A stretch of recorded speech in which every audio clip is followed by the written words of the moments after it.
First of all, in practical term, what is populism? And can you give us some current or recent examples without getting yourself in trouble? Yeah, okay, yeah, sure. Before I turn to populism, because it's really tied into this idea of free elections and the election system. And I think without getting too much in trouble, but let's stay a little bit on the US on the US case. Because what we're seeing in the US is really it's not the end of the democracy. I'm really optimistic, but those are signs of democratic erosions. And they can take different forms. And that's linked. Let's see, and everything is saying it's kind of linked to popularism. You're going to see the link here. Extreme polarization, it's clear.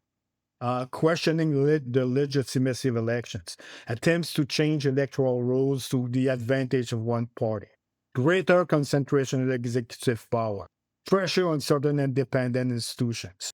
So, in the current context, several researchers believe that the Trump regime and part of the Republican Party are seeking to create more favorable conditions ahead of the next midterms elections. So the debate is less about whether American democracies exist and more about its quality, its capacity over time to guarantee fully free and fair political competition. So just to conclude on that, democracy, it's not a binary category. It's not one or the other. That's precisely why political scientists are less interested in labels and in trajectories. Now, what are the trajectories? And one of the trajectory that we've seen, not only in the United States, is this rise of populism. Rise of populism is because of insatisfaction with the system. As much as we just related to economic system and the political system. So populism, as I said, obviously we hear a lot about populism today. And again, we use it too vaguely, if you ask me. But I would say in its simplest definition, and that's why I wanted to put that in link with what's going with the elections in the United States, is that populism is a way of doing politics that opposes the people, now thus the term populism, to the elites. So populism claims that society is divided between, on the one side, and if you look at my fingers here, the real people. Air quotes, Air the real quotes, people right? versus... Right. And on the other, political, economic, or media elites who are supposedly disconnected from reality. That's the essence of populism. So what's important to understand is that populism is not in itself a complete of economic political ideology. So there have been some parties in which we call themselves populist party, which just a label. But it's not a party, it's not necessarily ideology, it shows some discontent. We can find, now we think that populist movements are on the left, but now think about the rise of Donald Trump, you see that populism is also on the right. So it's more of a political style or way of framing issues. So basically, it's how you wrap the message. So imagine You like wrap the message. box, the message is the box, the politic is the box. So the wrapping could be populism, the us versus them. We have to tackle the elite. We have to, right. but it doesn't tell you anything about what's in the box. That's right. It's so the populism message is the wrapping that makes the bus attractive, so that you want to see what's inside, but then you might have surprises that you might not like. That is right. That is right. It's always inscribed in this idea of us, the people, versus them, the elite. So basically, we can say Obama's campaign was a little bit wrapped like this, because we can, we was us, as the people, we can make things better, we can make changes, we can. But then again, it's not what's in the box is not the same thing as another political figure in the States that also use us versus them that criticize the elite, but every picture you see of him is surrounded with the elite. Yeah, you are right. It is that's a great example.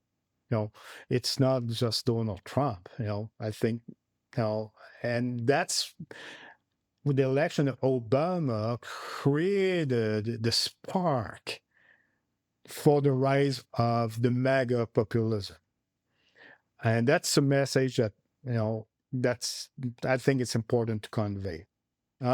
So, populism, I think you made some good reference here, emphasizes few recurring ideas. It's the idea that the people must take back control. Yes, we can. There's some distrust toward institutions. Things that went that got away from us. This has to be, talking about the deep state, for instance. Leadership that is often highly personalized around a political figure. Obama was an important political figure. Trump is an important political figure. You would hardly find, sometimes it's hard to have, it needs a strong man or strong woman to convey this message. Populism is not going to have much hold if it's not around a very important political figure.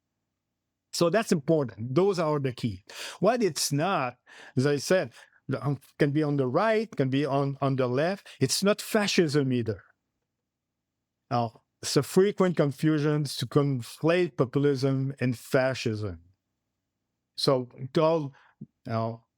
I know a lot of people don't like the U.S. president, as much as Trump would label a socialist candidate as being communist, where you would have, we would call Trump a fascist.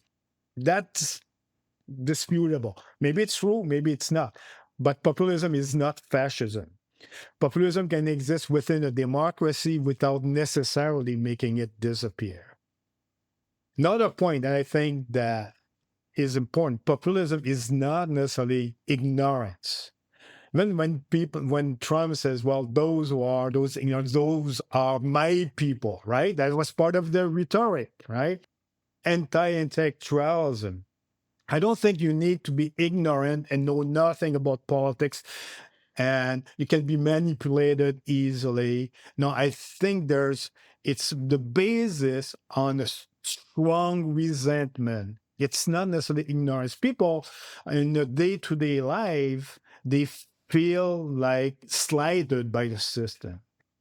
It does not necessarily come from a lack of education or information. It often reflects real concerns, for example, about economic changes or, towards globalization. True or false, but that's the way that people feel it. That's a strong feeling. That's their feeling.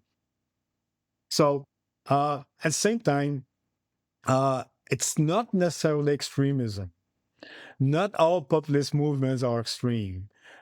Some can participate fully in the democratic game. And I think that's what, with the rise of the socialist candidate in the United States, I think they want to participate fully in the democracy. And I'm not ready to call them communists, as Trump would say. I think doesn't have to fall into the extreme.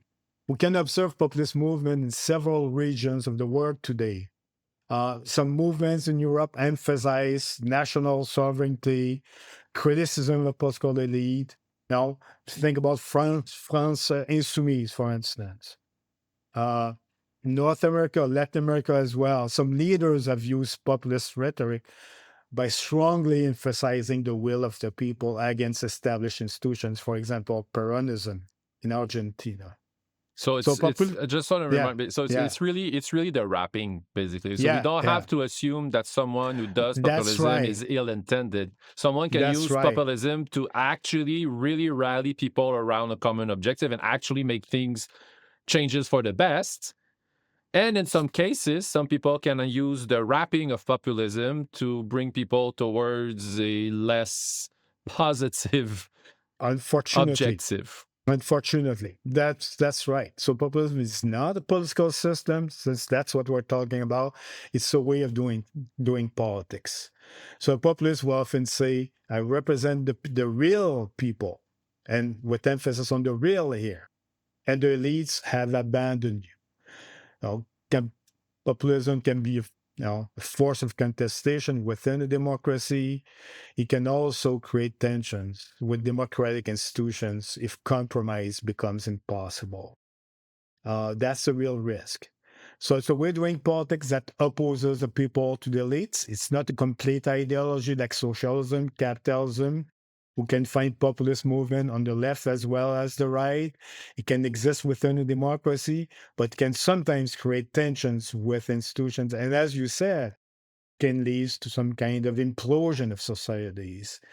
Uh, so, uh, so the trap here with populism, if I may conclude on that, is immediate, politicizations and more polarization. So, a political style, not a political systems, and I would, end the discussion with that.